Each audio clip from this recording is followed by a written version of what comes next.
Did they take down the blue tent? Yes, sir. Last time he hit me with a blue tent and nobody knew what he was talking about. We found out, right? Found out, and it was right. gone the next day, and they had a lot of. Oh. That was not so easy. They had, that's a violent radical left group. Okay, go I ahead. got peppered with a lot of comments for doing that.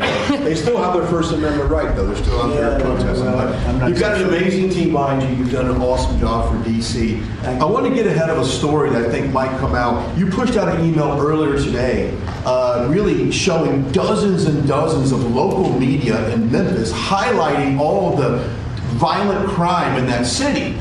So they have no problem reporting the crime, but when you show up to solve it, they're going to run around town looking for that one person that says, we don't want Donald Trump in our city.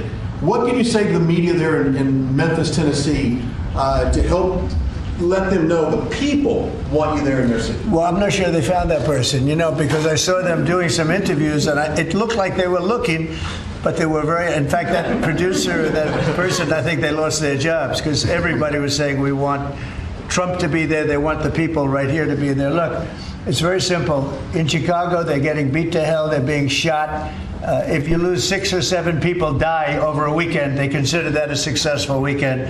And when you consider that a successful weekend, that's pretty bad. I had the president of Poland here a few days ago, and we had a news conference. Many of you were here. And I made this statement. I said, we're very happy to announce that it's been over 2 weeks since anybody's been killed in D.C.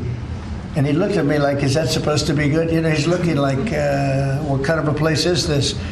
And now it's been a long time, but, and as I was saying it, I said, I'm not sure if that sounds good to somebody. It sounded great to you, but it doesn't sound good to somebody from a country where they don't have violent crime like we have. But now it's a long time since that's happened. We went for years where at least one person was killed. Now, you're not seeing it all. It's like the border.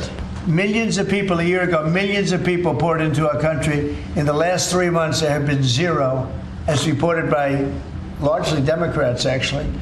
The border is secure. The country is secure.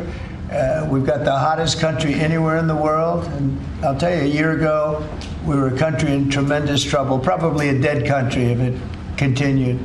So we're very happy about it. And so just, in terms of your question, people have never seen anything like what we're doing, and I think they're very happy, and they want us to be there. They don't want to be mugged.